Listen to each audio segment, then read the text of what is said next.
Rebonjour, chers amis, en cette matinée de percée où nous croyons que Dieu a une parole de vie, une parole de transformation pour nous. Aujourd'hui, le thème n'est rien d'autre que prends possession de ton héritage, prends possession. Aujourd'hui, prends possession. Pour ceux, nous lisons Deutéronome chapitre 10, versets 11 à 14. La Bible dit ceci: L'Éternel me dit, lève-toi, va, marche à la tête du peuple, qu'ils aillent prendre possession du pays que j'ai juré à leur père de leur donner. Maintenant, Israël, que demande de toi l'Éternel ton Dieu, si ce n'est que tu craignes l'Éternel ton Dieu, afin de marcher dans toutes ses voies, d'aimer et de servir l'Éternel ton Dieu de tout ton cœur et de toute ton âme.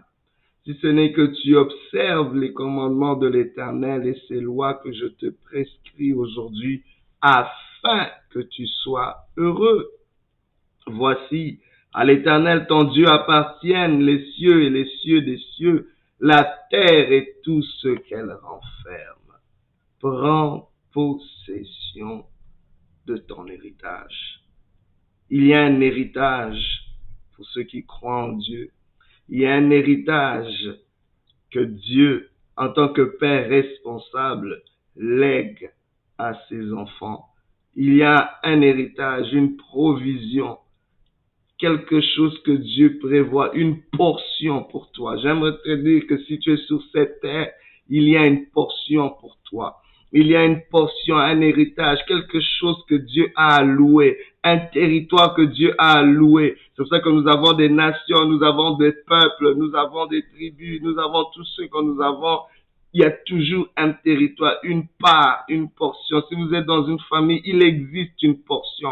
Mais parfois nous nous battons, nous nous entretuons pour, oh my God, simplement pour posséder quelque chose. Mais aujourd'hui, le Seigneur dit, prends possession de ton héritage. C'est-à-dire, il y a quelque chose qui est assigné à ton nom. Il y a quelque chose qui est assigné à ton nom. Ce qui est à toi est à toi. Et rien ni personne ne peut te le prendre. Pourquoi je parle de cela? Parce qu'il existe un héritage spirituel que nous devons prendre possession et matérialiser sur la terre. Et j'aimerais vous dire, c'est que dans l'esprit, on peut pas, il y a quelque chose qui est assigné spécifiquement à toi, qui a ton ADN spirituel, quelque chose à laquelle tu es appelé, à laquelle tu aspires, même si les gens ne sont pas contents, même si on te combat, mais prends possession de ton héritage. Jean-Baptiste le dit en d'autres termes, dans Jean chapitre 3, verset 27, il dit, et je paraphrase, il dit, nul ne peut faire, aucun homme ne peut faire que ce qui lui a été donné du ciel. Il t'a été donné du ciel de faire certaines choses. Il t'a été donné du ciel d'écrire. Il t'a été donné du ciel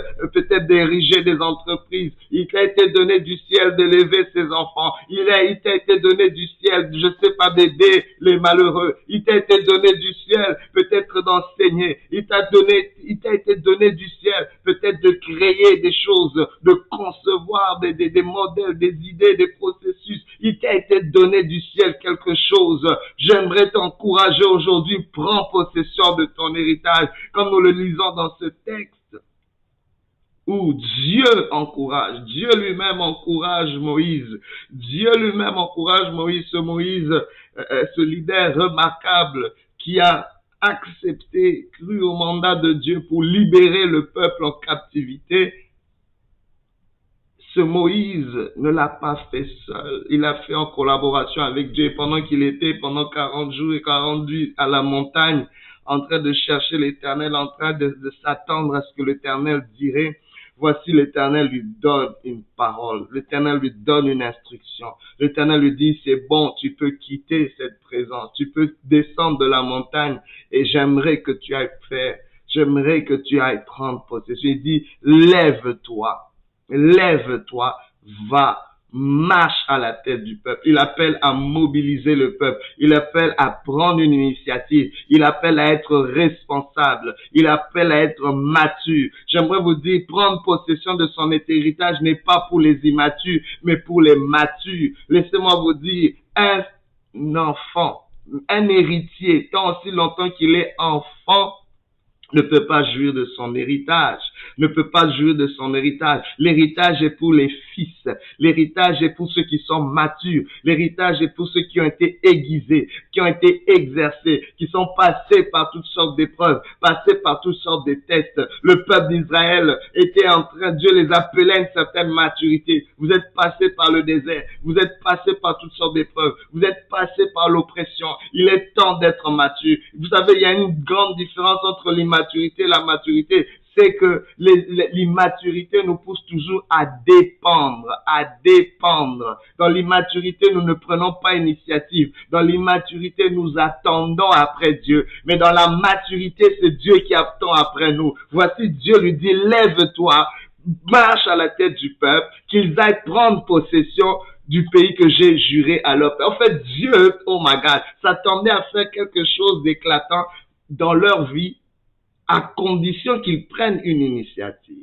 Il les encourage à prendre l'initiative. Oh, vous savez, la fierté d'un père de voir son enfant grandir et prendre des initiatives. Vous savez, qu'est-ce que ça fait dans la vie d'un père? Ça donne un répit pour savoir que, waouh, l'héritage, la succession est assurée. Du responsable que je suis, j'ai engendré quelqu'un de responsable. Vous savez, c'est le meilleur cadeau qu'un enfant peut plus faire à son père, d'agir en responsable. Après un temps, après avoir reçu instruction, après avoir été assaisonné par les épreuves de la vie. Soyons ce peuple responsable qui prend possession de son héritage. C'est très important pour nous, c'est très important.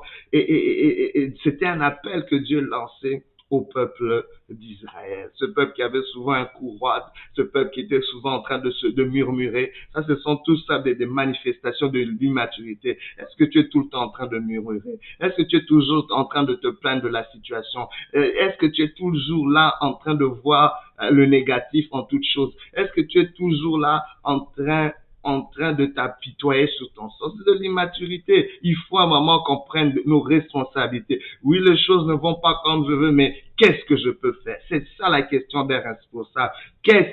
Voici ce que dans le verset 12 on dit, maintenant Israël, que demande de toi l'Éternel ton Dieu? On demande quelque chose de responsable. Ceux qui sont responsables ne sont pas là tout le temps à demander. Ils sont là ils sont prêts à ce que la vie leur demande quelque chose. La vie te demande quelque chose. Que tu prennes possession de ton héritage. Prends possession. Oh, tu as 2 mains pour saisir quelque chose. J'aimerais te dire, aussi vrai que tu as 2 mains physiques, tu as aussi 2 mains, des mains spirituelles pour saisir cet héritage spirituel. Pourquoi je mets l'emphase sur le spirituel? Parce que la Bible nous montre que le monde visible vient de l'invisible. Le monde visible est un monde enfant au monde invisible qui est un monde de parents.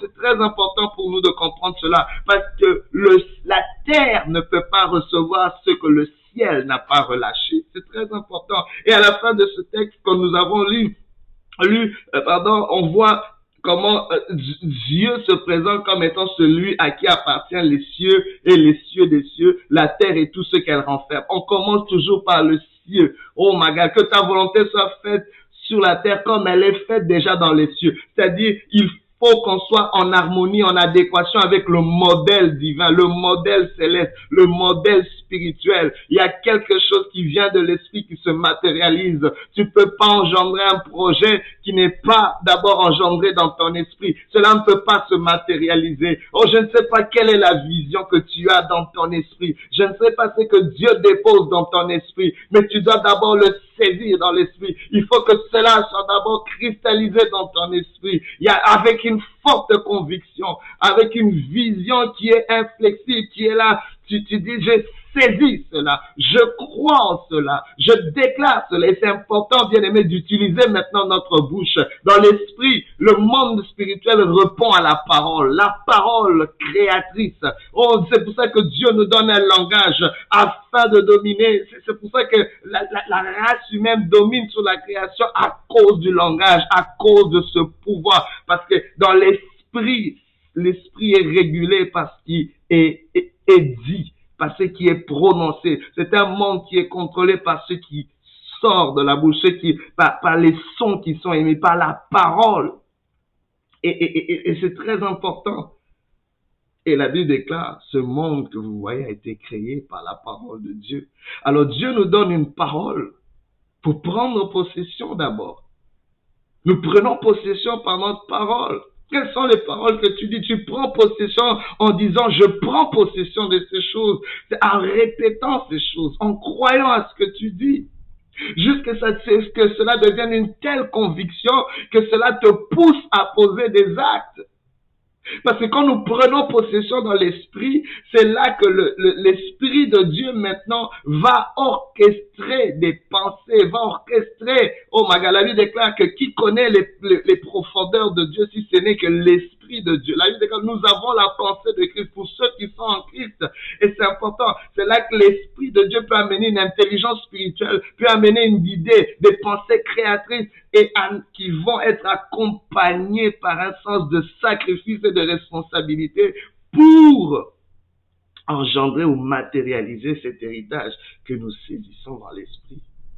Dieu peut amener des partenaires, Dieu peut amener des circonstances, mais il faut d'abord qu'on prenne possession de cet héritage dans notre esprit. C'est très important. Ainsi, notre bouche devient une main spirituelle.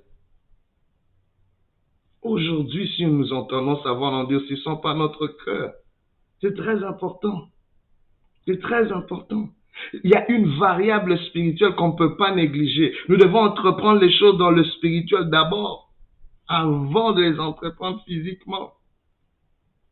C'est un principe de fonctionnement et de transfert du monde spirituel au monde physique. Dieu lui dit, prends possession. Waouh! Il fallait se battre contre des ennemis. Il y avait des géants dans cette terre promise. Dieu lui dit d'abord, prends possession avant de prendre possession. My God. Avant d'aller sur le terrain, prends possession. Tu peux pas commencer à prendre des initiatives dans quelque chose que tu n'as pas pris possession. Et j'aimerais vous dire aussi, nous ne prenons pas possession de ce qui n'est pas à nous. Nous prenons possession de ce que Dieu nous a alloué. Alors c'est important d'entendre Dieu, de comprendre qu'est-ce que Dieu m'a donné comme portion. Tu peux reconnaître la portion que Dieu t'a donnée par les dons et les talents qu'il a mis à ta disponibilité. Ça veut dire qu'il y a forcément quelque chose qui correspond à ces dons et à ces talents pour lesquels tu dois prendre possession. Tu peux réaliser, comprendre ce que Dieu t'a alloué par les idées qui viennent dans ta tête, dans ton esprit. C'est pas en vain que tu as ce genre de pensée. Prends possession de cela.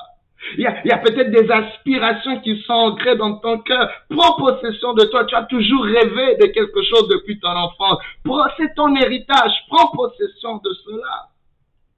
Ou il y a un problème qui te dérange tellement, tu te dis, j'aimerais résoudre cette chose. Il y a quelque chose qui te met tellement en colère. C'est peut-être une indication de ce que tu as appelé à prendre possession.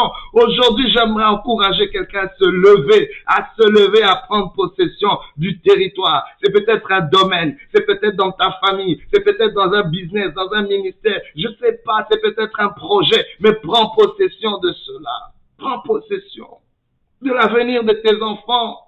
Tes enfants deviendront des grands. Prends possession de ton avenir. Prends possession du reste de cette année. Prends possession de ce mois d'août. Prends possession au nom de Jésus. Alléluia. Dieu t'a alloué quelque chose. Il attend après toi. Et non le contraire. Ici, Dieu donne, Moïse est en train de donner une instruction. Il dit, voici ce que Dieu attend de toi. C'est que tu craignes Dieu. La crainte de Dieu implique la sagesse de Dieu. La Bible déclare le commencement de la sagesse, c'est la crainte de Dieu. La crainte de Dieu, c'est qu'il haïsse le mal. C'est très important. Nous devons craindre Dieu. On ne peut pas vivre comme un peuple sans loi, sans règles, sans Dieu. Non, il faut qu'on sache qu'il y a une autorité, une entité au-dessus de nous. Sinon, ça ne marche pas, on ne peut pas prendre possession. On n'est pas couvert quand on n'a pas la crainte de Dieu. Ça prend cette couverture spirituelle. Pour dire, j'ai l'autorisation de prendre possession.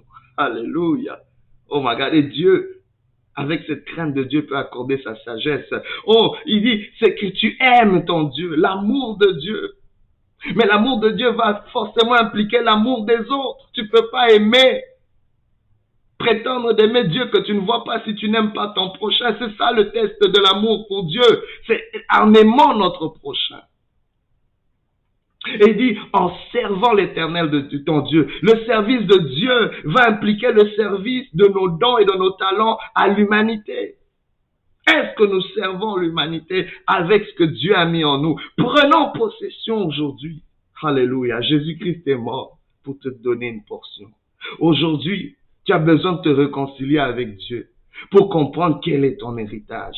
Il y a un héritage non seulement dans ce siècle-ci, mais dans le siècle à venir. Tu es malheureux si tu te limites simplement à ce qui se passe dans ce siècle présent, car il y a une éternité qui est réelle et qui est beaucoup plus vaste que ce que nous vivons aujourd'hui. Aujourd'hui, si tu entends sa voix, n'endurcis pas ton cœur. Que Dieu te bénisse et qu'il te fortifie. Sois béni et prends possession de ton héritage. Alléluia.